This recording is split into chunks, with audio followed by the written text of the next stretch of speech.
सभी को मेरा नमस्कार। मैं संदीप बंसल डेवोशन इंस्टीट्यूट के ऑनलाइन मंच पर आप सभी का फिर से एक बार हार्दिक अभिनंदन करता हूं।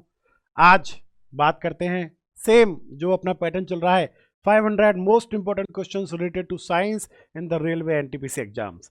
टेस्ट नंबर 12 25 क्वेश्चन फिर से हमको कवर करने हैं फिजिक्स केमिस्ट्री बायोलॉजी से संबंधित। तो चलिए बिना समय गंवाए शुरू करते हैं टेस्ट नंबर 12। और ये रहा 12 नंबर टेस्ट का पहला सवाल आपकी स्क्रीन पर। 276 नंबर का सवाल है। पढ़िए क्या कह रहा है question.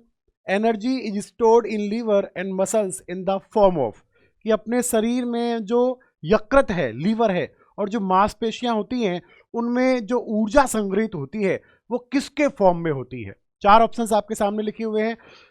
Carbohydrates, option B fat जिसको वसा के नाम से भी जाना जाता है, ऑप्शन सी हो गया अपना प्रोटीन, और ऑप्शन डी हो गया ग्लाइकोजन। तो बताइए, चलिए जल्दी से सोचिए क्या इस क्वेश्चन का सही जवाब होगा कि शरीर में जो ऊर्जा संग्रहित होती है वो किसके रूप में होती है। कार्बोहाइड्रेट के रूप में, प्रोटीन के रूप में, इन द फॉर्म ऑफ वसा, फैट के रूप में, या फिर ग्लाइकोजन के रूप में। चार ऑप्शंस आपके सामने है। कार्बोहाइड्रेट, फैट, वसा, प्रोटीन, या फिर आप इसको क्या बोलते हैं, ग्लाइकोजन। ग्लूकोज मत पढ़ लेना, ध्यान रखना, ग्लाइकोजन। देखो, जब भी डाइजेशन बॉडी में होता है, पाचन तंत्र का जो काम होता है, उसके केस में क्या होता है, जो भी अपना बॉडी का ग्लूकोज है, जो भी अपना बॉडी का ग्लूकोज है, वो ग्लूकोज कन्वर्ट हो जाता है। किसके अंदर परिवर्तित होता है? ग्लाइकोजन की फॉर्म में। किसके फॉर्म में परिवर्तित होता है? ग्लाइकोजन की फॉर्म में। और शरीर में ये ग्लाइकोजन जाके संग्रहित हो जाता है कहाँ पर? यकृत में। और थोड़ा बहुत कहाँ हो जाता है? मांसपेशियों में। कहाँ हो जाता है? मांसपेशियों में हो जाता है। तो आप समझ गए होंगे कि इस क्वेश्चन का, इस प्रश्न का सही जवाब क्या होगा कि अपने शरीर में इन द ह्यूमन बॉडी जो एनर्जी स्टोर होती है, ऊर्जा संग्रहित होती है, वो किसके रूप में होती है? कभी भी ग्लूकोज, कार्बोहाइड्रेट, प्रोटीन, वसा के रूप में नहीं होती, वो होती है ग्लाइकोजन के रूप में। एक बात इंपॉर्टेंट और, जो अपन ज्यादा कसरत कर लेते हैं, शारीरिक परिश्रम, व्यायाम ज्यादा कर लेते हैं, भाग दौड़, कोई हार्ड वर्क ज्यादा कर लेते हैं, तो थकान महसूस होती है। क्यों? क्योंकि ये जो ग्लाइकोजन है वो फिर कन्वर्ट होने लगता है किसके अंदर? लैक्टिक एसिड, लैक्टिक अम्ल के अंतर्गत। और वो लैक्टिक अम्ल कहाँ जाके जमा होने लगता है? मांसपेशियों में। क्यों? क्योंकि मांसपेशियों का जो ग्लाइकोजन था वो किस में कन्वर्ट हो रहा है? लैक्टिक एसिड, लैक्टिक अम्ल में हो रहा है। तो एसिड अगर ज्यादा बनेगा, लैक्टिक अम्ल, तो फिर थकान महसूस होती है, शरीर कमजोर पड़ जाता है। तो अपन बैठ के थोड़ा आराम करते हैं। जब आराम करते हैं तो वापस लैक्टिक अम्ल जो बना था ये वापस किस में कन्वर्ट हो जाता है? ग्लाइकोजन में कन्वर्ट हो जाता है। तो याद रखना, थकावट जो आती है वो लैक्टिक अम्ल जमा होने से, और जो शरीर में ऊर्जा संग्रहित होती है यकृत, लीवर और मसल्स, मांसपेशियों में, वो इन द फॉर्म ऑफ ग्लाइकोजन। तो क्वेश्चन का सही जवाब हो गया ऑप्शन डी, ग्लाइकोजन।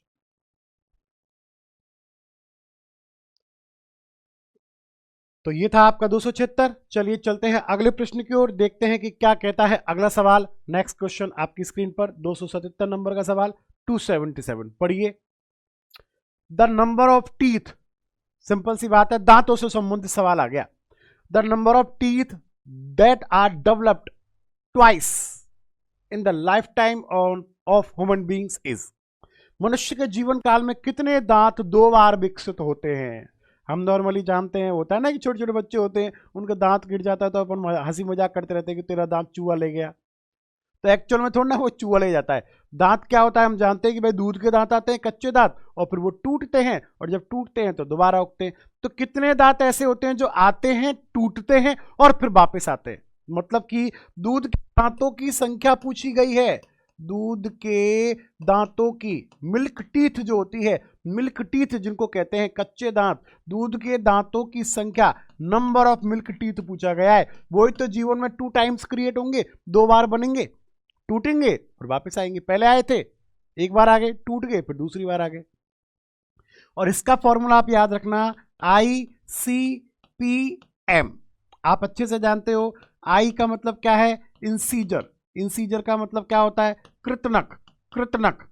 कैनाइन, ये क्या होता है? सी का मतलब कैनाइन। कैनाइन का मतलब क्या होता है? रदनक, रदनक। पी का मतलब क्या होता है? Premolar, premolar.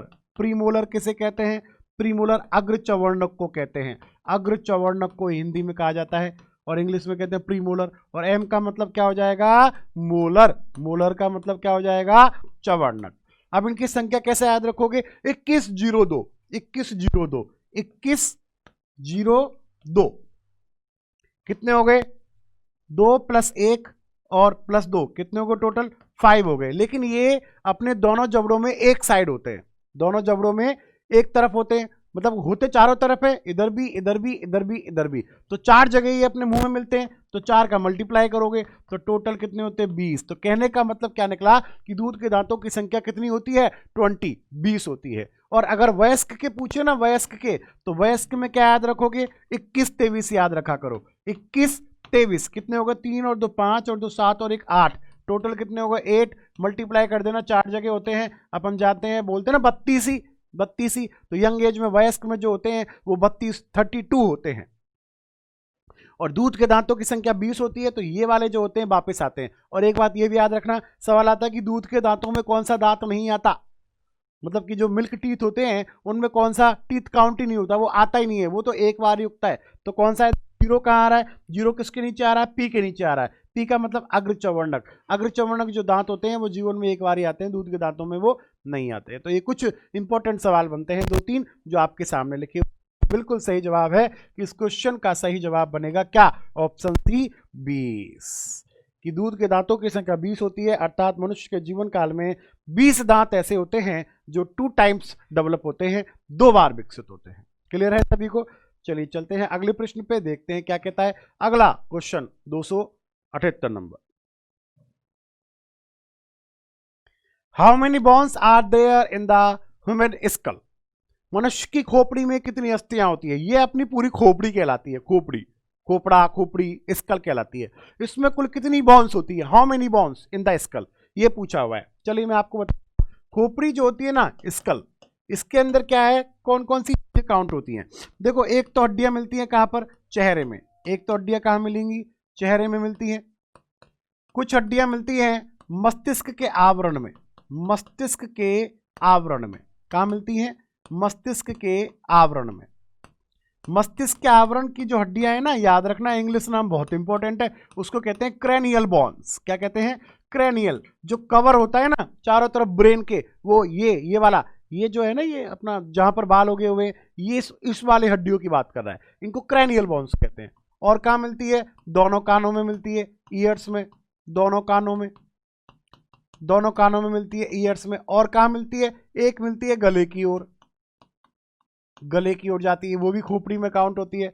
अब देखो संख्या कितनी होती है, चेहरा, फेस में होती है टोटल 14। तो अगर पूछे कि फेशियल बोन्स कितनी होती है, हाउ मेनी फेशियल बोन्स, चेहरे में कितनी हड्डियां होती हैं, तो याद रखना 14 हड्डियां चेहरे में। क्रैनियल बोन्स अपने ब्रेन के चारों तरफ का ये जो हिस्सा है उसमें कितनी हड्डियां होती है, इसमें होती है 8, प्लस करते जाना।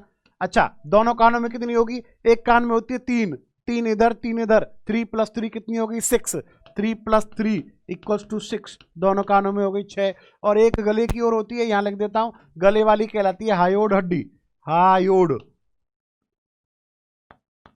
हायोड बोन कहते हैं उसको, हायोड, वो संख्या में होती है 1, गले की तरफ आती है वो, यहां पर वो होती है 1 हायोड। तो टोटल कितनी होगी देखो, 14 + 8 + 6 + 1, तो 6 + 1 7, 8 + 7 15, 15 + 14 कितना हो गया 29।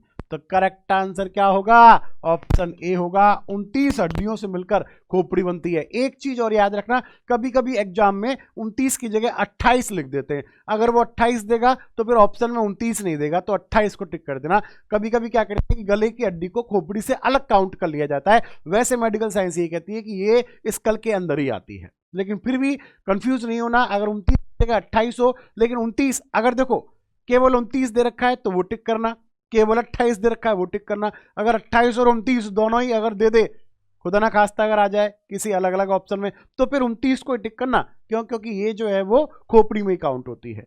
तो facial bones 14, cranial bones 8, both years, year जो बोन्स होंगी, मतलब ईयर्स बोन जो होंगी वो 6, एक कान में 3 दूसरे में 3। और इनका नाम भी मैं आपको बता दूं, आपने सुना होगा 3 नाम होते हैं इनके कान वाली हड्डियों के, मेलियस, इनकस, और एक आप जानते हो स्मॉलेस्ट बोन कौन, सॉरी, मेलियस, इनकस, और एक कौन सी होती है, स्टेपिस होती है, स्टेपिस होती है। तो 3 हड्डियां होती हैं, मेलियस, इनकस और स्टेपिस। ये कहां मिलती है, कान में मिलती है, मिस कहते हैं इनको, MIS, MIS, MIS malleus incus stapes. और आप जानते ही हो स्मॉलेस्ट बोन, शरीर की सबसे छोटी हड्डी कौन होती है? स्टेपिज होती है। बहुत बढ़िया।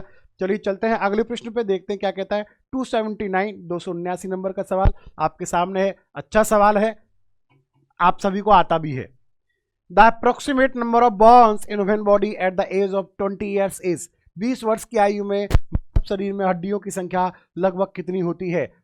300, 206, 100, 300 और 206 एंड नन, इनमें से कोई नहीं। तो दो याद रखना, एक तो वयस्क यंग एज की बात करता है, नवजात में पूछ लेता है। नवजात क्या मतलब? Baby born, new baby born, जो बच्चा पैदा हुआ है उसके अंदर होती है। तो याद रखना, वयस्क में तो हम जानते हैं 206, 206 होती है। नवजात की अगर बात करें तो याद रखना 300 को ही टिक करना।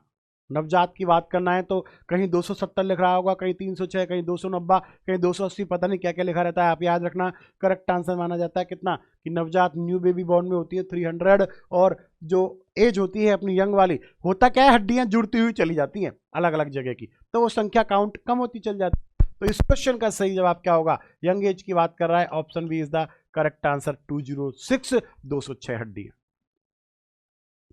चलते हैं अगले प्रश्न पे, देखिए 280 नंबर का सवाल। मोतियाबिंद द्वारा मानव नेत्र का निम्न में से कौन सा भाग प्रभावित होता है? Which of the following part of the I get affected by cataract. आपने सुना होगा, अक्सर हर एक में तो नहीं होता, लेकिन जब 70-75 की एज में जब इंसान पहुंचता है तो सामान्यतया देखा जाता है कि अब आंख में क्या होता है, एक दूधिया मिल्की मिल्की टाइप का एक स्पॉट सा बन जाता है, फिर उस आंख से कुछ भी दिखाई देना बंद हो जाता है। आप कितना स्पेक्स चश्मे का इस्तेमाल कर लो बढ़िया से बढ़िया, फिर भी नहीं दिखा देता, वो कैटरेक्ट कहलाता है। हिंदी में कहते हैं मोतियाबिंद। आपने अक्सर दीवारों पे होर्डिंग बोर्डिंग पे लिखा रहता है मोतियाबिंद का लेजर ऑपरेशन करवाइए, ये वो है ना। तो मोतियाबिंद का मतलब क्या है कि वो जो सफेद मोतीनुमा जो संरचना बन जाती है मिल्की दूध जैसी, वो पूछ रहा है कि वो किस भाग पे बनती है आंख के। 4 ऑप्शन दिए हुए, परितारका, आइरिस, रेटिना दृष्टिपटल, कॉर्निया स्वच्छमंडल और नन, इनमें से कोई नहीं। सोचिए क्या होगा इसका सही जवाब? क्या आइरिस पे बनेगा, या दृष्टिपटल पर बनेगा, या कॉर्निया वाले भाग पर बनेगा, या इनमें से कोई नहीं? नन ऑफ द अबव होगा। क्या होगा आपके अनुसार सही मायने में आंसर? मैं आपको बता दूं, एक्चुअल कहानी है, वो जो मोतियाबिंद बनता है ना, वो कहाँ बनता है? आंख के लेंस पर बनता है। तो कौन सा पार्ट अफेक्टेड होता है? लेंस अफेक्टेड होता है, और 3 ऑप्शंस में लेंस नहीं है, इसलिए इस क्वेश्चन का सही जवाब बनता है ऑप्शन डी। और करेक्ट आंसर याद रखना कि सर ये डी तो हो गया नन, लेकिन सही जवाब क्या होगा अगर पूछ ले तो याद रखना आंख के लेंस पर क्या होता है, वो धुंधला सा बिंदु बन जाता है, दूध जैसा बिंदु बन जाता है, जिससे फिर लेंस ठीक तरीके से रेटिना पर प्रतिबिंब को, इमेज को नहीं पहुंचा पाता, फोकल दूरी को कन्वर्ट नहीं कर पाता। तो इसलिए इस क्वेश्चन का सही जवाब होगा नन, और करेक्ट आंसर क्या होगा? लेंस पर। मतलब कि मोतियाबिंद किसको इफेक्ट करता है? लेंस को इफेक्ट करता है, आंख के लेंस को। क्लियर है? चलिए चलते हैं अगले प्रश्न की ओर। ये रहा 281 नंबर का सवाल। In a human brain memory power is found in. अपने मस्तिष्क में स्मृति जो क्षमता होती है, स्मृति की शक्ति, मतलब वो कहाँ मिलती है, स्मरण क्षमता कहाँ मिलती है? 4 ऑप्शंस दिए हुए हैं, medulla oblongata, cerebrum, brain cavity, या सभी जगह होती है। अब देखो, अब तक की ये 12वें नंबर की टेस्ट सीरीज चल रही है, और बहुत सारे सवाल अपन ने मस्तिष्क से रिलेटेड टू ब्रेन बहुत सारे चेक किए थे। बड़ा भाग कौन होगा, सेकंड लार्जेस्ट कौन होगा, है ना। इनवॉलंटरी रिएक्शंस का भी क्वेश्चन आया, बहुत सारे जो भी डिफरेंट बनते हैं। टेम्परेचर कंट्रोलेशन कौन करेगा, हेडमास्टर किसे कहेंगे, सब कुछ, फीलिंग्स वगैरह कहाँ से होती है, सब बता चुका मैं। अब क्या आ रहा है, स्मरण क्षमता, जो भी आप पढ़ते लिखते हो वो सब कहाँ जाके स्टोर होती है, याददाश्त जो होती है, मेमोरी, वो कहाँ जाके स्टोर होती है? तो वो इंसान को, इंसान अगर कोई बनाता है तो मस्तिष्क का विच पार्ट, कौन सा भाग, वो प्रमस्तिष्क बनाता है। और मैंने बताया था मस्तिष्क का सबसे बड़ा भाग भी कौन होता है? प्रमस्तिष्क होता है। तो देखना, सोचना, विचारना, चिंतन, मनन, बुद्धि, याददाश्त, बोलने की क्षमता, मैं लिख देता हूं, प्रमस्तिष्क के जिम्मे क्या क्या काम है? सोचना, याददाश्त, बुद्धि, दिमाग जिसे कहते हैं अपन माइंड, बोलने की क्षमता, कैपेसिटी ऑफ स्पीकिंग, बोलने की क्षमता, ये सब किसके पास होती है? प्रमस्तिष्क के पास होती है। बोलने की क्षमता का मतलब क्या है? अब मैं लगातार आपके लिए बोले जा रहा हूं, अब कब कहां कैसे क्या क्यों क्या बोलना है क्या नहीं बोलना है, ये चीज कौन बताता है हमें? प्रमस्तिष्क बताता है। और प्रमस्तिष्क को इंग्लिश में क्या कहा जाता है? Option B is the correct answer, cerebrum प्रमस्तिष्क, सेरिब्रम प्रमस्तिष्क। तो ये सारे नाम याद रख लो। सोचना, विचारना, चिंतन, मनन, याददाश्त मतलब मेमोरी, बुद्धि, माइंड, कैपेसिटी ऑफ स्पीकिंग, कब कहां क्या बोलना है, ये सब कहां स्टोर होता है, कौन कंट्रोल करता है? प्रमस्तिष्क, सेरिब्रम कंट्रोल करता है। क्वेश्चन का सही जवाब होगा ऑप्शन बी, प्रमस्तिष्क, सेरिब्रम। चलिए चलते हैं अगले प्रश्न पे। देखिए 282 नंबर का सवाल, बताइए क्या इसका सही जवाब होगा।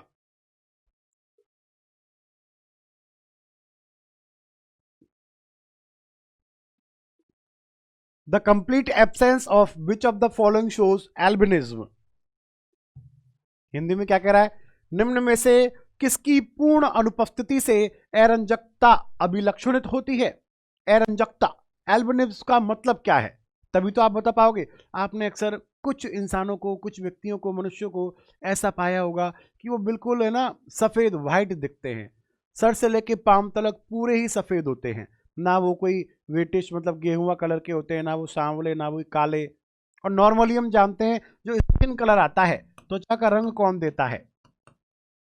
स्किन कलर कौन देता है? वो देता है मेलेनिन। कौन देता है? वो हम जानते हैं अच्छे से, वो कौन देता है? मेलेनिन देता है।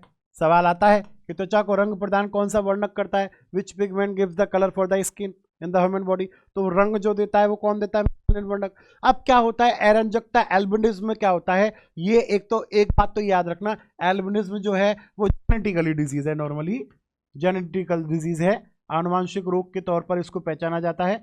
जेनेटिकली डिजीज है कौन? एल्बिनिज्म। इसमें क्या होता है? मेलेनिन बनता ही नहीं है। तो अब मेलेनिन ही होता है, जैसे जितना ज्यादा मेलेनिन त्वचा में होगा ना, उतना ही त्वचा का रंग डार्कनेस की तरफ जाएगा, सांवला।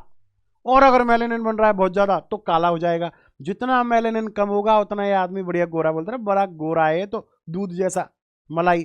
तो वो मेलेनिन जितना कम होगा उतना ही रंग गोरा होगा, और बिल्कुल ही नहीं होगा तो रंग कैसा हो जाएगा? सफेद, व्हाइट। तो पूरी बॉडी बिल्कुल व्हाइट, बिल्कुल सफेद कलर की आती है, श्वेत रंग की आती है। तो वो क्यों होता है? मेलेनिन नहीं बनता। तो किसकी अनुपस्थिति में? तो option A is the correct answer. Melanin वर्णक की अनुपस्थिति में अभिरंजकता मतलब पूरे शरीर कैसा हो जाता है? श्वेत वर्ण, सफेद कलर का हो जाता है, व्हाइट कलर का हो जाता है। तो ये था आपका इस क्वेश्चन का सही जवाब, ऑप्शन ए, मेलानिन।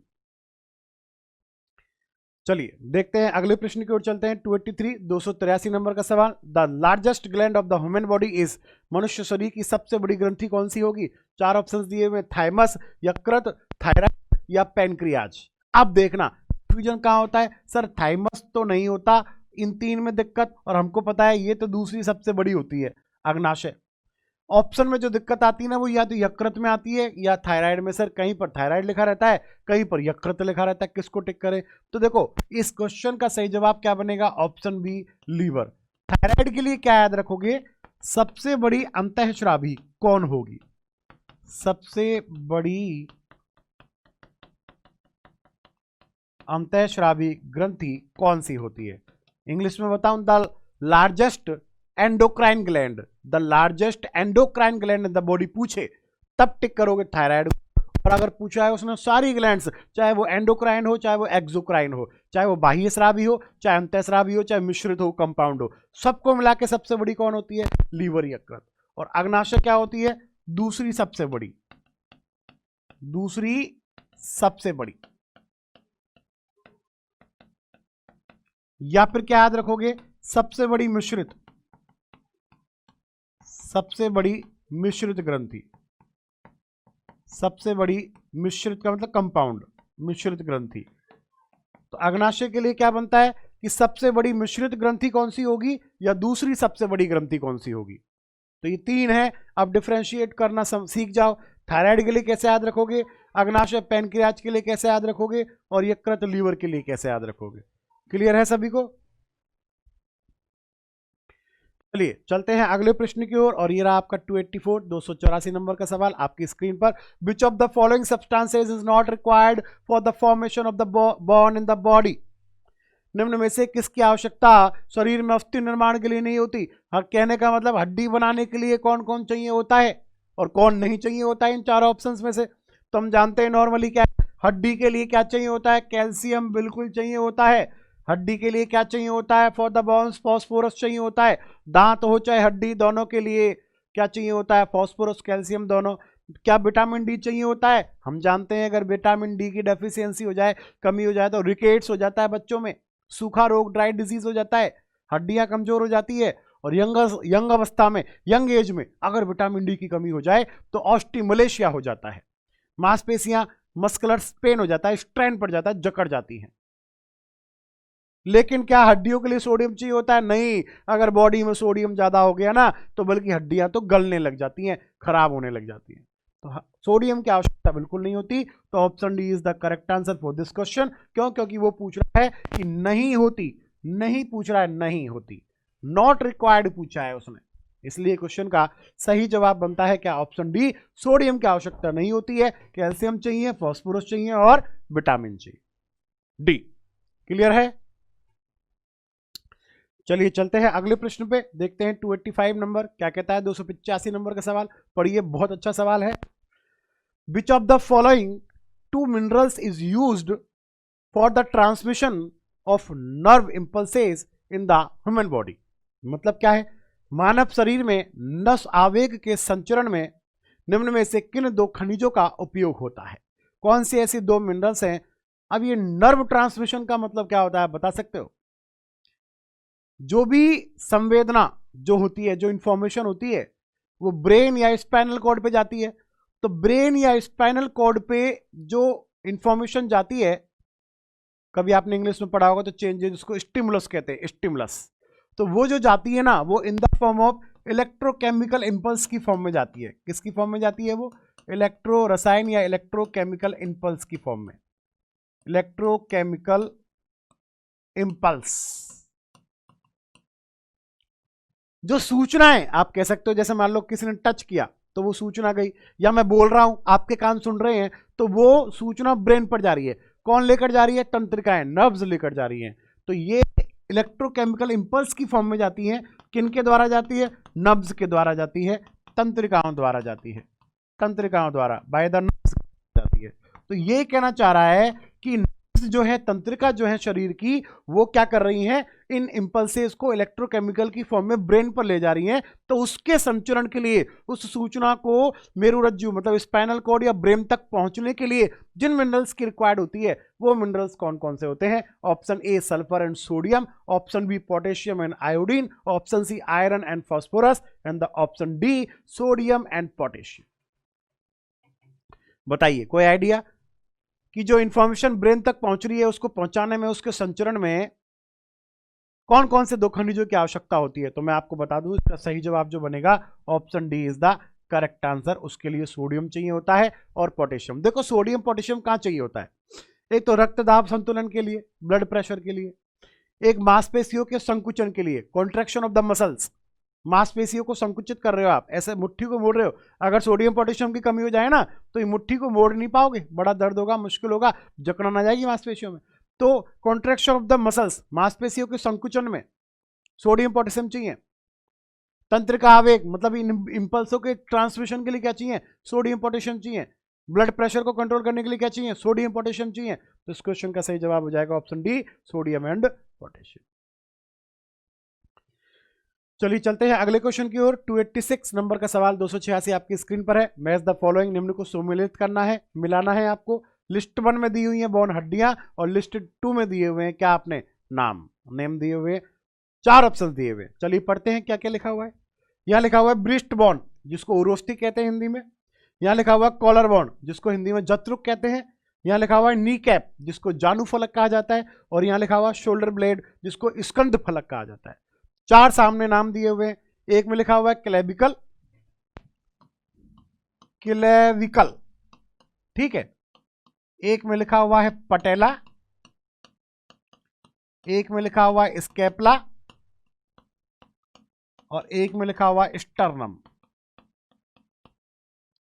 मैच कराना है, चलिए करते हैं मैच। देखिए ब्रीस्ट बोन उरोस्थी किसे कहते हैं, इधर देखो मेरी तरफ, जो ये पसलियां होती है ना, रिब्स जिन्हें कहते हैं, 24 12 इधर 12 इधर जो पसलियां होती हैं, वो पसलियां बीचों बीच में जो हड्डी से जाकर जुड़ती हैं, ऐसे जुड़ती हैं, जैसे मान लो ये आपकी पसली हो गई, तो यहां पर इस तरह से आकर जुड़ती हैं ये,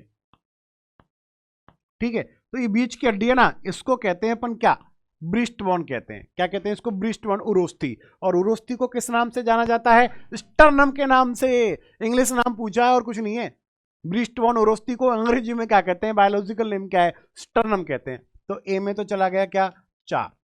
जत्रुक कॉलर बोन किसे कहते हैं, देखो कॉलर बोन कहां होती है, ये गई, ये होती है ना जो पतले आदमियों की पकड़ लेते हैं यहां से, तो ढांचा सा है, ये वाली जो हड्डी होती है जो कंधे से जुड़ी रहती है, इसको कहते हैं कॉलर बोन, या इसको कहते हैं सुंदरता की हड्डी, ब्यूटी बोन। कॉलर क्यों बोलते हैं, कभी ढांचा देखना, कंकाल स्कल्टल देखना आप, तो ऐसा लगेगा जैसे कि शर्ट की कॉलर पे पूरी टंगी हुई हड्डियां, तो उसको कहते हैं कॉलर बोन। जत्रुक वो कौन होती है, क्लेविकल कहलाती है। इंग्लिश में उसको क्या कहते हैं अपन, क्लेविकल कहते हैं। नी कैप, नी का मतलब घुटना, जानुफलक, घुटने की हड्डी क्या कहलाती है, पटेला कहलाती है, पटेला, घुटने की हड्डी क्या कहलाती है, पटेला। और शोल्डर ब्लेड, स्कंद फलक, शोल्डर कंधा, शोल्डर कंधा, स्कंद, कंधे की हड्डी को क्या कहते हैं, बचा हुआ कौन है यहाँ पर, बचा हुआ कौन है यहाँ पर, स्कैपुला बचा हुआ है, स्कैपुला बचा हुआ है। तो इसका करेक्ट आंसर क्या हो गया, 3। तो ब्रीस्ट बोन उरोस्थी, स्टर्नम, कॉलर बोन, जत्रुक को बोलोगे क्लेविकल, नी कैप जानु फलक को बोलोगे पटेला, और शोल्डर ब्लेड कहलाती है स्कैपुला। तो देखो 4 1 2 3 is the correct answer. 4 1 2 3 4 4 1 2 3 4 1 2 3 D option is the correct answer. इस प्रश्न के लिए डी विकल्प बिल्कुल सत्यापित किया जाता है। समझ में आ गए, नाम है स्केलेटन सिस्टम में आपने पढ़े होंगे, सारे नाम इंपॉर्टेंट है, ध्यान रखना। चलिए अगले प्रश्न पर देखते हैं क्या कहता है। 287 287 नंबर का सवाल आपके सामने है। सेम कहानी है, बस मैचिंग वाला है, पहले बाउंस वाला था, अब डिजीज वाला सवाल है, रोग वाला सवाल है। मैच द फॉलोइंग, निम्न को सम्मिलित कीजिए, लिस्ट 1 लिस्ट 2। लिस्ट 1 में क्या है, malaria, filaria, encephalitis, leukaemia. Malaria, filaria, encephalitis, leukaemia क्या क्या है। मलेरिया किस अंग को प्रभावित करेगा, अस्थि मज्जा को करेगा, मस्तिष्क ब्रेन को करेगा, मसल्स मांसपेशियों को करेगा, या लिम्फ ग्लैंड लसिका ग्रंथि को करेगा, या ब्लड सेल्स रक्त कोशिकाओं को करेगा। बताइए किसको करेगा। ल्यूकेमिया, ल्यूकेमिया, ल्यूकेमिया क्या होता है पता है आपको, ल्यूकेमिया, ल्यूकेमिया किसे कहते हैं, रक्त कैंसर को कहते हैं ल्यूकेमिया, रक्त कैंसर। रक्त कैंसर कब होता है, जब नंबर ऑफ जो WBC की संख्या होती है ना बहुत ज्यादा हो जाए, WBC की संख्या क्या हो जाए, बहुत ज्यादा हो जाए, इंक्रीमेंट हो जाए WBC के नंबर में, तो वो ल्यूकेमिया रक्त कैंसर कहलाता है। और WBC हो चाहे RBC हो चाहे प्लेटलेट्स हो, बनती कहाँ है ये, बोन मैरो में, अस्थि मज्जा में, बोन मैरो में। अब रक्त कैंसर हो गया, ल्यूकेमिया हो गया, मतलब कि WBC बहुत ज्यादा बन रही है, और WBC बनती कहाँ है, अस्थि मज्जा बोन मैरो में। इसका मतलब अफेक्टेड कौन है, बोन मैरो। तो डी के अंदर तो चला गया क्या, 1। बहुत बढ़िया। एंसिफेलाइटिस, एंसिफेलाइटिस, ये एंसिफेलो, एंसिफेलो, एंसिफेलाइटिस, एंसिफेलो मस्तिष्क ज्वर को कहते हैं। जैसे मेनिंजाइटिस होता है ना, ऐसे एंसिफेलाइटिस भी होता है, तो मस्तिष्क से संबंधित है, मस्तिष्क का बुखार हो जाता है एंसिफेलाइटिस। तो ब्रेन, इसके अंदर आ गया 2। फाइलेरिया, फाइलेरिया पता है आपको किसको कहते हैं, हाथी पांव को कहते हैं, हाथी पांव को कहते हैं। एलिफेंटिएसिस, एलिफेंटिएसिस को फाइलेरिया कहा जाता है। किसके कारण होता है, ये हेलमिंथिस के कारण होता है, वर्म के कारण होता है, कृमि के कारण होता है। बुचेरिया ब्रोंकोफ्टाई इसका कृमि होता है, बुचेरिया ब्रोंकोफ्टाई। तो हाथी पाम में क्या होता है, हाथी जैसा पैर हो जाता है, सूजकर फूल, क्योंकि पैर में होती है लसिका ग्रंथियां, है ना, लिम्फ ग्लैंड्स, उनमें सूजन आ जाती है, स्वेलिंग आ जाती है। तो फाइलेरिया में चला गया लसिका ग्रंथि, ऑप्शन 4। अब आता है मलेरिया। मलेरिया क्या होता है, मादा एनाफिलीज मच्छर फीमेल एनाफिलीज के काटने से प्लाज्मोडियम बॉडी के अंदर चला जाता है और ब्लड सेल को अफेक्टिव करता है। ब्लड सेल्स को क्या करता है, वो अफेक्टिव करता है। तो इसमें चला गया अपना 5 नंबर। तो मलेरिया में चला गया कौन, ब्लड सेल्स। फाइलेरिया में चला गया कौन, लसिका। एंसेफेलाइटिस में चला गया ब्रेन, और ल्यूकेमिया में चला गया, बहुत बढ़िया, बिल्कुल सही है सारा कुछ। तो 5421 इज द करेक्ट आंसर। 5421 नहीं, 5421 नहीं, 5421, option B is the correct answer, 5421। बहुत अच्छा सवाल था। चलिए चलते हैं अगले प्रश्न की ओर, देखते हैं क्या कहता है अपना नेक्स्ट क्वेश्चन। पढ़िए क्या कह रहा है अपना अगला सवाल। 288 288 नंबर का सवाल आपके सामने है। What is the structural and functional unit of human lungs? मानवीय फेफड़ों की क्रियात्मक और संरचनात्मक इकाई क्या होती है? ऑप्शन ए रेस्पिरेटरी ट्रैक्ट श्वास नली, ऑप्शन बी ब्रोंकाई श्वसनिका, ऑप्शन सी अल्वियोली वायुकोश, और नन इनमें से कोई नहीं। बताइए क्या होगा सही जवाब? फेफड़ों की क्रियात्मक और संरचनात्मक इकाई होती है। क्या होगा इस क्वेश्चन का सही जवाब? देखिए,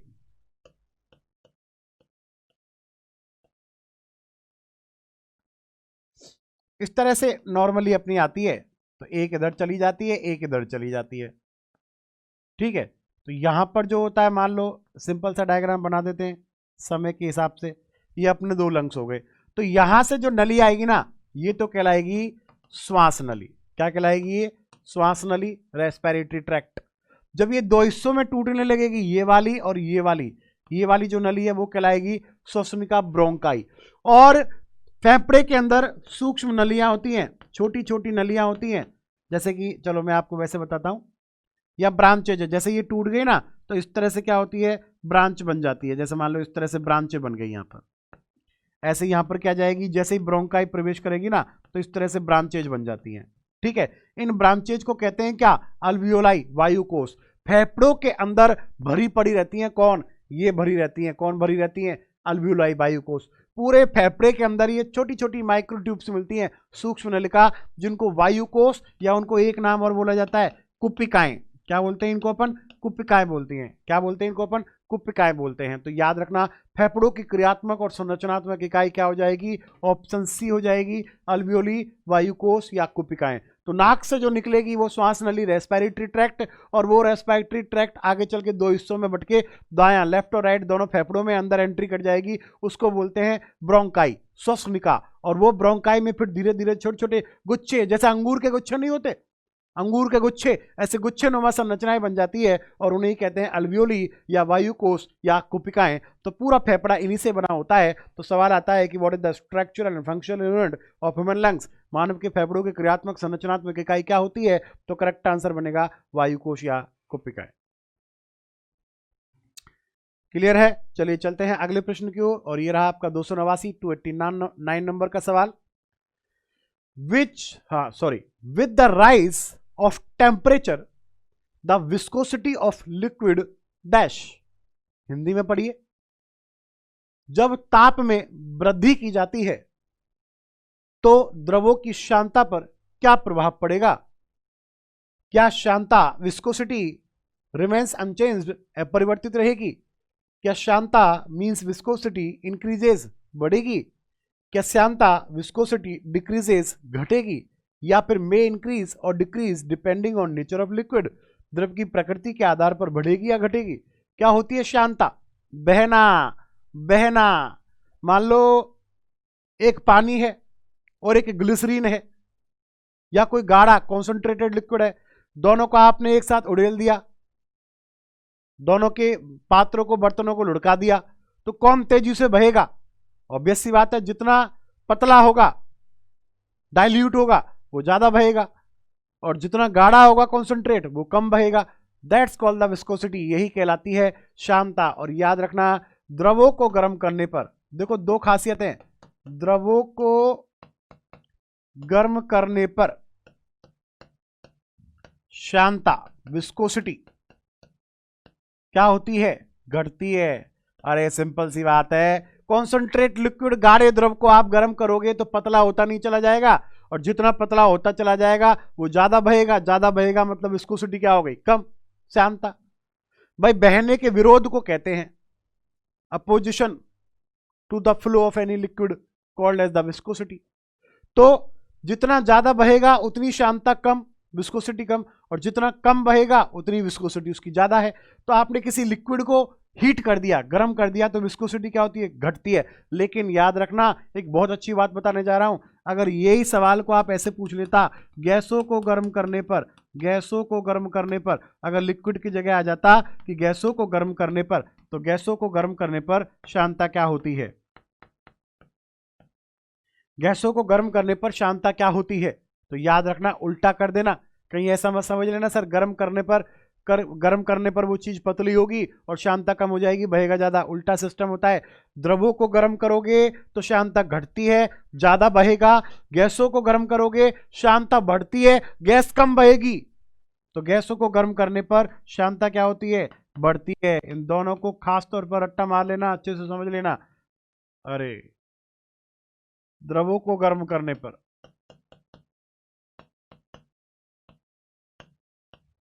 श्यानता घटती है और गैसों को गर्म करने पर श्यानता क्या होती है, बढ़ती है। क्लियर है? तो इस क्वेश्चन का अब देखो उसने पूछा क्या है, with the rise of the temperature the viscosity of liquid, तो द्रव की बात कर रहा है। तो द्रवों को गर्म करने पर श्यानता क्या होती है, घटेगी। Option C is the correct answer, घटेगी, डिक्रीज होगी। चलिए जी चलते हैं आगे की ओर, देखते हैं अगला प्रश्न। अगला क्वेश्चन अपना क्या कह रहा है, थोड़ा पढ़िए। क्वेश्चन 290 नंबर का आपके सामने लिखा हुआ है, पढ़िए और बताइए क्वेश्चन का सही जवाब आपके मायने में क्या हो सकता है।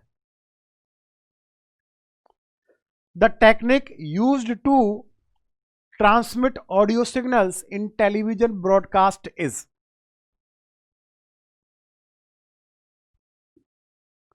दूरदर्शन प्रसारणों में ध्वनि संकेतों को प्रेषित करने में प्रयुक्त तकनीक कौन सी इस्तेमाल होती है। 4 ऑप्शंस आपके सामने लिखे हुए हैं। एम्पलीट्यूड मॉड्यूलेशन, आयाम मॉड्यूलेशन, पल्स कोड मॉड्यूलेशन, नाड़ी संकेत मॉड्यूलेशन, फ्रीक्वेंसी मॉड्यूलेशन, आवृत्ति मॉड्यूलेशन, टाइम डिवीजन मल्टीप्लेक्सिंग, समय विभाजन मल्टीप्लेक्सिंग। टीवी की बात कर रहा है या टीवी की बात कर रहा है या टेलीविजन। तो टीवी ब्रॉडकास्टिंग जो होती है तो उसमें 2 सिग्नल्स होते हैं, एक होते हैं ऑडियो सिग्नल्स ध्वनि वाले और एक होते हैं वीडियो सिग्नल्स देखने वाले, दृश्य वाले। ऑडियो मतलब क्या हो गया, ध्वनि वाला, और वीडियो सिग्नल मतलब प्रकाश वाला हो गया, देखने वाला। तो याद रखना, मैं आपको बता दूं, ऑडियो सिग्नल्स का जो ट्रांसमिशन होता है वो होता है एफएम के थ्रू। किसके थ्रू होता है, एफएम। एफएम का पूरा नाम फ्रीक्वेंसी मॉड्यूलेशन। और जो वीडियो सिग्नल्स का ट्रांसमिशन होता है वो होता है एएम के थ्रू।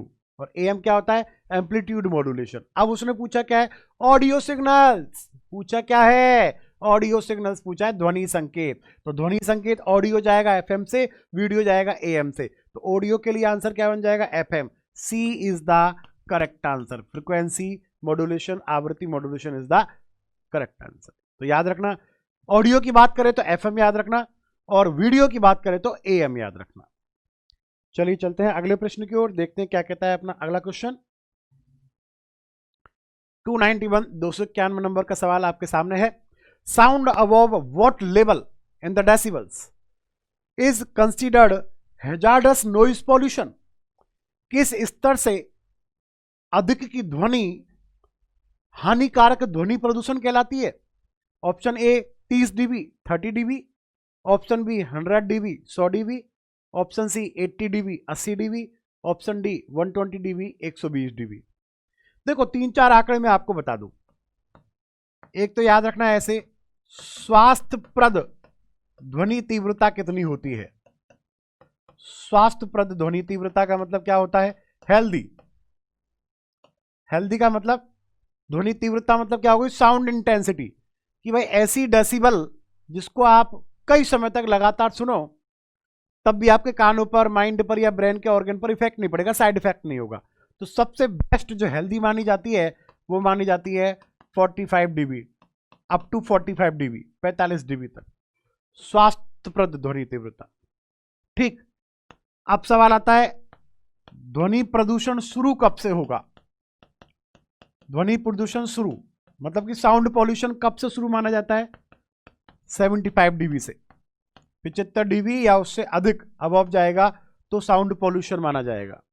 और एक सवाल, 3 क्वेश्चन आते हैं, इनमें से कोई भी एक, 2 और तीसरा क्या आता है, शोरगुल की अधिकतम सहसीमा।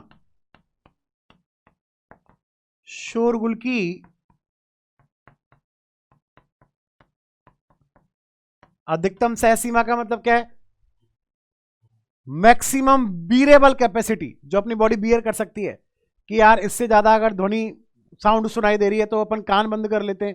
अब जैसे मान लो आप आराम से बढ़िया खड़े हुए प्लेटफॉर्म पे, ट्रेन आ रही है और धड़ल्ले से आ रही है तेज स्पीड में और फुल टूस आवाज में हॉर्न को बजाते हुए, सायरन को बजाते हुए आ रही है, तो आप क्या करोगे, कान बंद कर लेते हैं। क्यों? क्योंकि अपन उसको नहीं सुन सकते। क्यों? क्योंकि वो कितने से ज्यादा होती है, बिल्कुल 85 डीबी से अधिक। 85 डीबी ये अपने कानों की सुनने की क्षमता नहीं, सुन तो अपन 120 130 तक सुन लेते हैं। बोल रहा है कि सीमा कि यार इससे ऊपर अगर होगी तो अपन कान बंद कर लेंगे या भाग जाएंगे वहां से, या फिर जहां से वो आवाज आ रही है अगर अपनी क्षमता में होगा तो उसको बंद कर देंगे अपन। 3 क्वेश्चन याद रखो, healthy 45 dB, sound pollution 75 dB से अबव, और शोरगुल मतलब कि बीरेबल क्या होगी, नॉइज की वो रहेगी, नॉइज बीरेबल कैपेसिटी क्या होगी 85 डीबी। अब पढ़ो क्या कह रहा है, हानिकारक ध्वनि प्रदूषण कहां से बताया था मैंने, 75 या अबव। अब करेक्ट आंसर क्या होगा, वो क्या कह रहा है, किस स्तर से अधिक की ध्वनि। तो ये तीनों ही आंसर क्या है, नॉइज पॉल्यूशन के तो है, ध्वनि प्रदूषण, लेकिन वो क्या बोला, किस स्तर से अधिक की। तो 75 डीबी से अधिक की ध्वनि प्रदूषण साउंड पॉल्यूशन कहलाएगा। तो 75 तो इसमें ऑप्शन है नहीं, क्या है 80। तो करेक्ट आंसर क्या बन जाएगा, option C is the right choice, 80 dB. चलिए चलते हैं अगले प्रश्न पे। ये रहा आपका 292 292 नंबर का सवाल। ध्यान से धीरे धीरे पढ़ना कि क्वेश्चन कहना क्या चाह रहा है। When the same note is played on a sitar and a flute, the same sound produced can be distinguished from each other because of difference in। जब सितार और बांसुरी पर एक ही स्वर बजाया जाता है तो उससे उत्पन्न एक जैसी ध्वनि का भेद निम्न में से किससे किया जा सकता है। कहने का मतलब यह है कि दो अलग अलग इंस्ट्रूमेंट हैं, दोनों पे एक ही स्वर, एक ही नोट बजाया जा रहा है, तो अपन को कैसे पता चलेगा कि ये बांसुरी की आवाज है और ये सितार की आवाज है। मतलब वो प्रॉपर्टी साउंड की क्या कहलाती है, बस यही पूछना चाह रहा है। Option A pitch, loudness, quality, तारत्व, प्रबलता और ध्वनि गुणता बोलते हैं। ऑप्शन बी पिच, लाउडनेस, तारत्व और प्रबलता कहते हैं। ऑप्शन सी क्वालिटी ओनली, केवल उसे ध्वनि गुणता के नाम से जाना जाता है। ऑप्शन डी लाउडनेस ओनली, केवल उसको प्रबलता के नाम से जाना जाता है। देखो लाउडनेस का मतलब क्या होता है, कितनी तेज है आवाज, कितनी धीमी। अगर मैं बहुत धीमे धीमे बोलूंगा तो आपको सुनाई नहीं देगा, और मैं बहुत तेज तेज बोलूंगा चिल्ला चिल्ला के तो आपको ज्यादा सुनाई देगा। ये प्रॉपर्टी तो कहलाती है क्या, लाउडनेस, प्रबलता। तो इसका तो इससे कोई मैच हो ही नहीं रहा, तो ये ऑप्शन तो हो गया गलत। ऑप्शन बी पे जाओ, तारत्व और प्रबलता। प्रबलता तो हम समझ गए, तारत्व का मतलब क्या होता है, महिला और बच्चों की आवाज जो होती है, स्त्रियों की और बच्चे जो होते हैं छोटे छोटे, उनकी आवाज बड़ी प्यारी सी होती है, पतली आवाज होती है, और पुरुषों की होती है थोड़ी हार्ड, कठोर, भारी आवाज होती है। तो ये आवाज की जो पतलीनेस, पतलापन होना, भारीपन होना, यही चीज कहलाती है क्या, पिच कहलाती है। क्या कहलाती है, पिच। तो इसका भी इससे कोई लेना देना नहीं है, तो ये ऑप्शन भी गया। तो मैंने तारत्व, पिच का मतलब भी समझा दिया, लाउडनेस का मतलब भी समझा दिया। यहां पर फिर से प्रबलता और तारत्व आ गई, ये भी नहीं हो सकता। Option C is the correct answer. अगर आपको दो समान स्वर की ध्वनियों में अंतर उत्पन्न करना है तो वो गुण ध्वनि का ध्वनि गुणता कहलाता है। The difference between the same note on the different instruments, the difference between the same note on the different instruments is called as the sound quality। ध्वनि गुणता ध्वनि का वो गुण होता है जो समान स्वर की दो आवाजों में भिन्नता उत्पन्न कर सकता है। तो क्वेश्चन इसका सही जवाब होगा ऑप्शन सी, केवल ध्वनि गुणता, quality only.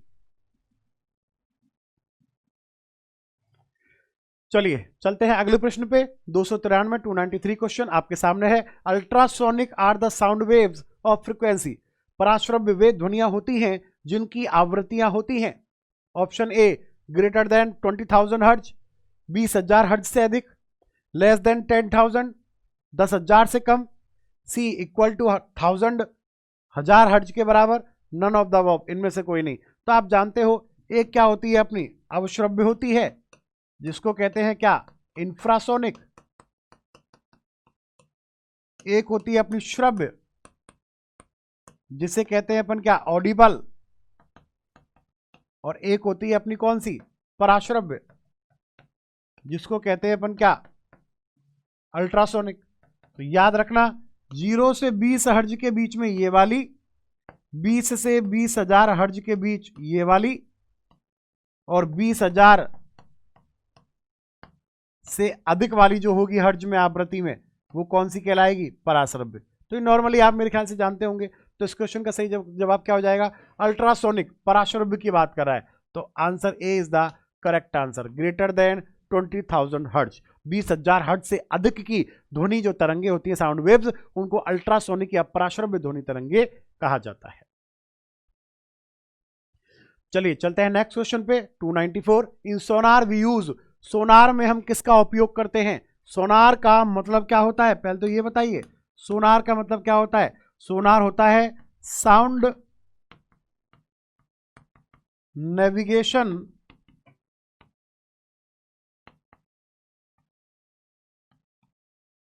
And ranging. Sound navigation and ranging, sonar किसे कहते हैं? साउंड नेविगेशन एंड रेंजिंग को सोनार के नाम से जाना जाता है। क्या काम आता है? ये जलपोतों में काम आता है। नौसेना जो होती है, नेवी, वो इस्तेमाल करती है समुद्र की गहराई ज्ञात करने में, या समुद्र में अंदर कुछ डूबी हुई वस्तु का पता लगाने में, या समुद्र में कहीं दूरी का पता लगाने में कि कोई दूर पर कोई वस्तु तो नहीं है। तो पनडुब्बी जो होती है, सबमरीन, उनमें लगा रहता है। तो इनसे क्या करती है? साउंड वेव्स निकलती हैं, आगे जाती हैं। मान लो आगे कोई बड़ी भेल मछली आ गई, या कोई चट्टान रॉक आ गई समुद्र के अंदर, इनसाइड द सी डेप्थ में, तो पता चल जाता है उनको, वो टकरा कर वापस आती है, तो उनको पता चल जाता है कि अरे यार आगे कोई रास्ते में दिक्कत है। तो उस सबमरीन पनडुब्बी को क्या करते हैं? ऊपर नीचे उसकी डायरेक्शन चेंज कर लेते हैं। सेम कहानी इस्तेमाल करता है चमगादड़, बैट्स, बैट्स भी इन्हीं ध्वनि तरंगों का इस्तेमाल करते हैं। सेम कहानी इस्तेमाल होती है अल्ट्रासाउंड में। डॉक्टर लिख देता है जाओ पेट में दर्द है, सोनोग्राफी करा के आओ, अल्ट्रासाउंड कराओ। अल्ट्रा, क्या नाम आ गया? अल्ट्रासोनिक। तो सोनार हो, चाहे चमगादड़, बैट की बात करे, चाहे वो बात करे किसकी? सोनोग्राफी की बात करे, सोनोग्राफी जिसको अल्ट्रासाउंड भी कहा जाता है, इन तीनों के लिए एक ही चमगादड़,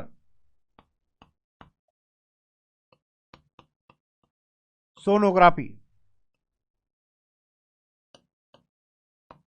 इन तीनों के लिए एक ही आंसर आएगा। Option C is the correct answer. 3 शब्द रट लो, चमगादड़, बैट्स, सोनोग्राफी मींस अल्ट्रासाउंड, और सोनार, साउंड नेविगेशन एंड रेंजिंग। इन तीनों में एक ही वर्ड इस्तेमाल करना, अल्ट्रासोनिक वेव्स, पराश्रव्य ध्वनि तरंगे। क्लियर है?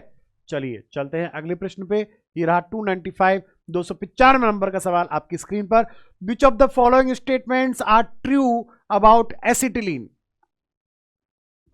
एसिटिलीन के बारे में निम्न में से कौन सा कथन सही है? Option A, it is used in welding industry, यह वेल्डिंग उद्योग में काम आता है। Option B, it is raw material for preparing plastic, यह प्लास्टिक का निर्माण करने में प्रयुक्त एक कच्चा माल है। Option C, it is easily obtained by mixing silicon carbide and water, यह सिलिकॉन कार्बाइड और पानी का मिश्रण कर इसको सुगमता से प्राप्त किया जा सकता है। इन तीनों में से कौन कौन सा कथन सही है? सोचिए, एसिटिलीन की बात कर रहा है। एसिटिलीन, एसिटिलीन का फॉर्मूला क्या होता है? C2H2, ethyne. एसिटिलीन को एक नाम और बोला जाता है क्या? एथाइन। एथाइन का फॉर्मूला क्या होता है? C2H2। क्या स्ट्रक्चर होता है इसका? ट्रिपल बॉन्ड, ट्रिपल बॉन्ड, ये स्ट्रक्चर होता है एसिटिलीन का। एसिटिलीन प्लस ऑक्सीजन क्या बन जाएगा? Oxy acetylene. और इसका उपयोग होता है किसमें? वेल्डिंग में, धातुओं की, मेटल की वेल्डिंग में। ये जंगले वगैरह, खिड़की वगैरह जो बनते हैं, रेलिंग वगैरह स्टील की, लोहे की जो बनती है, वेल्डिंग करने में किसका इस्तेमाल होता है? ऑक्सी एसिटिलीन का होता है। तो एसिटिलीन का उपयोग वेल्डिंग इंडस्ट्री में करते हैं, बिल्कुल सही जवाब। It is raw material for preparing plastic, बिल्कुल। एथिलीन हो, एथीन, चाहे एसिटिलीन हो, इनका उपयोग प्लास्टिक्स वगैरह बनाने में करते हैं, बिल्कुल सही जवाब। It is easily obtained by mixing silicon carbide and water, क्या ये सिलिकॉन कार्बाइड और वाटर से मिलकर प्राप्त होती है? सिलिकॉन कार्बाइड से नहीं होती, कैल्शियम कार्बाइड से होती है। कैल्शियम कार्बाइड प्लस वाटर, तो क्या बन जाएगा? C2H2 बनेगा और प्लस CaOH का होल ट्वाइस बनेगा। ये होती है इसकी reaction. CaC2, calcium carbide. CaC2 को क्या कहते हैं अपन? Calcium carbide. तो सिलिकॉन कार्बाइड काम नहीं आता, वहां पर कैल्शियम कार्बाइड काम आता है। तो ये गलत आंसर हो गया। तो करेक्ट आंसर क्या होगा? 1 and 2। Option A is the correct answer, 1 and 2।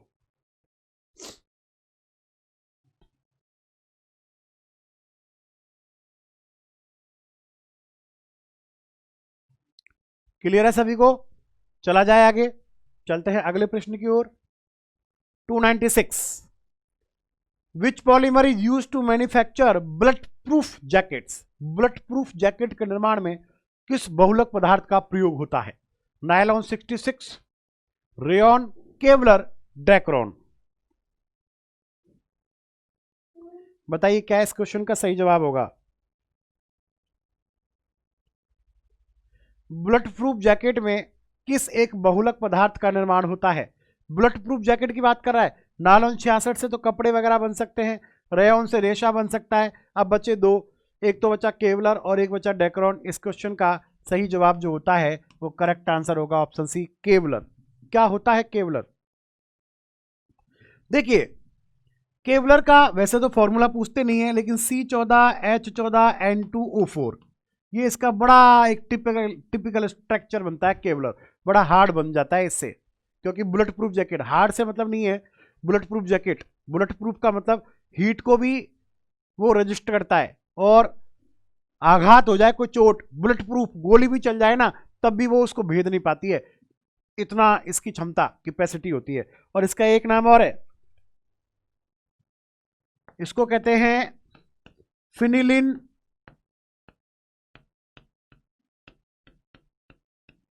टेरेप्थैलेडिहाइड। टेरेप्थैल्डिहाइड, फिनिलिन टेरेप्थैल्डिहाइड। वैसे इतना अंदर डीपली आपको याद नहीं रखना, मैं तो वैसे ही एक्स्ट्रा नॉलेज के लिए आपको बता रहा था कि इसको रासायनिक नाम, हाइड्रोकार्बनिक जो नाम है इसका, वो फिनिलिन टेरेप्थैल्डिहाइड होता है। और इसका जो केमिकल फॉर्मूला होता है C14H14N2O4 होता है। लेकिन आप तो बस इतना याद रखना कि जब भी बुलेट प्रूफ जैकेट आए, बुलेट प्रूफ जैकेट आए, तो बुलेट प्रूफ जैकेट में करेक्ट आंसर क्या बन जाएगा? ऑप्शन सी, केवलर बन जाएगा। क्या बन जाएगा? Kevlar is the right answer, option C, bullet proof jacket. चलिए चलते हैं 297। Chemical name of vinegar is? सिरका का रासायनिक नाम क्या है? सिरका, acetic acid, butyric acid, formic acid या टार्ट्रिक एसिड? सिरका किसे कहते हैं? विनेगर, सिरका, विनेगर, विनेगर, सिरका। देखो ये बना होता है किससे? एसिडिक एसिड से। एसिटिक एसिड किसे कहते हैं? एथेनोइक एसिड को कहते हैं। CH3COOH का 5 से 6% जलीय विलयन बना लो। Water solution, 5 to 6% water solution of acetic acid. ये क्या लिखा हुआ है ऊपर? किसका फॉर्मूला है ये? एसिटिक एसिड का, एसिटिक अम्ल का, या एथेनोइक एसिड भी कहते हैं इसे। एथेनोइक अम्ल के नाम से भी जाना जाता है, या आप इसको एसिटिक अम्ल भी बोल सकते हो। फॉर्मूला है CH3COOH। इसका 5 to 6% जलीय विलयन, 5 से 6% जो वाटर सॉल्यूशन होता है किसका? एसिटिक अम्ल का, वो कहलाता है सिरका, विनेगर। सिरका किसमें मिलता है? जैसे आता है ना जामुन का सिरका, तो सवाल ये भी आता है सिरका में कौन सा अम्ल मिलता है? Acetic acid. फलों के रस में कौन सा अम्ल मिलता है? Acetic acid. फॉर्मिक एसिड कहाँ मिलता है? बता सकते हो? अक्सर एग्जाम में सवाल आता है, बहुत बढ़िया सवाल है। लाल चींटियों में, लाल चींटियों में, रेड आंट जो होती है, लाल चींटियों में कौन सा एसिड मिलता है? फॉर्मिक अम्ल। मधुमक्खी के डंक में कौन सा अम्ल मिलता है? फॉर्मिक अम्ल। ततैया वगैरह जो होती है वो काट जाती है तो सूजन होती है, क्यों? क्योंकि फॉर्मिक अम्ल अपने ब्लड से रिएक्ट कर जाता है, इसलिए वो वहां लाल लाल चकत्ता पड़ जाता है और स्वेल जाता है, दर्द होता है। तो लाल चींटी, मधुमक्खी, बटरफ्लाई, इन सब में कौन मिलता है? Formic acid. टार्ट्रिक कहाँ मिलता है? टार्ट्रिक कहाँ मिलता है? इमली, टर्मराइंड, इमली में मिलता है। और कच्चा आम जो होता है, कच्चा आम, उसमें मिलता है। तो इमली में, कच्चा आम में, टार्टरी वगैरह जो आती है उनमें क्या मिलता है? Tartaric acid. तो ये अक्सर एसिड एग्जाम में पूछते हैं। दूध में लैक्टिक अम्ल, है ना, और फलों के रस में, सिरके में एसिटिक अम्ल, चींटियों में फॉर्मिक अम्ल, इमली में, कच्चे आम में कौन मिलेगा? टार्ट्रिक अम्ल मिलेगा। इस तरह से नींबू में सिट्रिक अम्ल, टमाटर में, संतरे में, पालक में, इनमें कौन कौन मिलता है? सारे एसिड आपको याद रखने होंगे। चलिए चलते हैं अगले प्रश्न पे। तो इस क्वेश्चन का बिल्कुल सही जवाब क्या हो जाएगा? Option A, acetic acid. 298 पढ़िए, सिगरेट के धुएं में मुख्य प्रदूषक क्या होता है? The main pollutant in the smoke coming from cigarette is. Option A carbon monoxide dioxide, option B carbon monoxide nicotine, option C carbon monoxide benzene, option D dioxin and benzene. क्या होगा सही जवाब? सिगरेट पीने पर जो धुआं निकलता है। अब देखो बताऊं आपको एक बात, अक्सर स्टूडेंट गलती क्या करते हैं पता है? करेक्ट आंसर क्या मान लेते हैं? अरे सर देखो सिगरेट में निकोटिन ही तो होता है, टेबोको इज इंजurious टू हेल्थ, टेबोको च्यूइंग, धूम्रपान, स्मोकिंग इज इंजurious टू हेल्थ, स्वास्थ्य के लिए हानिकारक है तंबाकू चबाना या धूम्रपान करना, तो सर तंबाकू में निकोटिन होता है। नहीं, वो स्वास्थ्य की बात नहीं कर रहा, प्रदूषक की बात कर रहा है। एयर पॉल्यूटेंट कौन होगा? जो प्रदूषण करेगा, मतलब धुएं में कौन कौन सी गैस होती है? Correct answer is what? Option C, carbon monoxide और बेंजीन गैस निकलती है धुएं में। आता ना धुएं के छर्रे बन रहे हैं, तो उसमें बेंजीन गैस होती है और कार्बन मोनोऑक्साइड होती है। अगर हार्ट के लिए, हार्ट मतलब बॉडी के लिए पूछता ना, तो करेक्ट आंसर बनता निकोटिन। चलिए चलते हैं। तो इस क्वेश्चन का सही जवाब होगा ऑप्शन सी। और ये रहा आपका नेक्स्ट क्वेश्चन 299। निम्न में से कौन सा युग्म सुमेलित है? Which is correctly matched? Silver iodide क्या होता है फॉर्मूला? AgI। सिल्वर क्लोराइड क्या होता है फॉर्मूला? AgCl। जिंक फॉस्फाइड क्या होता है फॉर्मूला? Zn3P2। जिंक सल्फाइड क्या होता है फॉर्मूला? ZnS। कौन सा युग्म सुमेलित है कह रहा है? Silver iodide. क्या हॉर्न सिल्वर को कहते हैं? नहीं, सिल्वर आयोडाइड कहते हैं किसको? आर्टिफिशियल रेन को कहते हैं। तो ये तो गलत हो गया। सिल्वर आयोडाइड किसको कहते हैं? आर्टिफिशियल रेन, कृत्रिम वर्षा को। तो ये तो उल्टा कर रखा है, तो गलत हो गया। सिल्वर क्लोराइड कहते हैं हॉर्न सिल्वर को, तो सिल्वर क्लोराइड में जाएगा हॉर्न सिल्वर, तो ये भी गलत लिख रखा है। जिंक फॉस्फाइड बिल्कुल करेक्ट, कृंत नाशक होता है, रेड पॉइजन होता है, चूहे मारने की दवा। तो correct answer is what? Option C is the correct answer. Zinc sulphide fluorspar wool नहीं, जिंक सल्फाइड को कहते हैं कैलेमाइन। क्या कहते हैं इसको? कैलेमाइन। और फ्लोस्पर ऊन, वूल मतलब ऊन, फ्लोस्पर ऊन या फ्लोस्पर वूल किसको कहते हैं? जिंक ऑक्साइड को कहते हैं, जिंक ऑक्साइड को कहा जाता है, ZnO। तो याद रखना, सिल्वर आयोडाइड कहते हैं कृत्रिम वर्षा, आर्टिफिशियल रेन को, सिल्वर क्लोराइड कहते हैं हॉर्न सिल्वर को, जिंक फॉस्फाइड बिल्कुल सही लिखा हुआ है, और जिंक सल्फाइड को कैलामाइन कहते हैं, जबकि फ्लोस्पर वूल को जिंक ऑक्साइड ZnO कहा जाता है। तो एक ही सही लिखा हुआ है, option C, zinc phosphide is the rat poison, चूहा विष। चलिए चलते हैं आज की इस क्लास का, इस टेस्ट सीरीज नंबर 12 का आखिरी सवाल, क्वेश्चन नंबर 25 और इसके according question number 300। 300 questions cover कर चुके हैं, देख लीजिए आप। Polythene bags can not be destroyed because they are made of. Polythene की थैलियों को नष्ट नहीं किया जा सकता क्योंकि वे निम्न में से किसकी बनी होती हैं? क्या प्रोटीन की? पॉलीथीन में कब से प्रोटीन आने लग गया? गलत आंसर। अकार्बनिक, यौगिक, इनऑर्गेनिक। इनऑर्गेनिक का मतलब क्या? हाइड्रोजन कार्बन नहीं होते उसमें। अरे भैया पॉलीथीन किससे बनती है? एथीन से, एसिटिलीन से। पॉलीथीन क्या होती है? पॉलीथीन होता क्या है पॉलीथीन, ये बताइए आप। तो पॉलीथीन, एथीन, ये किसका बहुलक होता है? एथीन का बहुलक होता है। और एथीन किसे कहते हैं? एथिलीन को कहते हैं। एथीन या एथिलीन एक ही बात है। क्या होता है फॉर्मूला? C2H4। कैसे बनता है ये? इस तरह से बनता है, C2H4। अब क्या होगा इसमें? ये जो श्रृंखला है ना, ये जुड़ती हुई चली जाती है आगे, इस तरह से लंबी लंबी श्रृंखला बनती हुई चल जाती है। तो एथीन के या एथिलीन के मॉलिक्यूल्स, अणु आपस में जुड़कर एक लॉन्ग चेन बना लेते हैं, जिसको कहते हैं क्या? पॉलीमराइजेशन प्रोसेस, बहुलीकरण की प्रक्रिया, अर्थात बहुलक।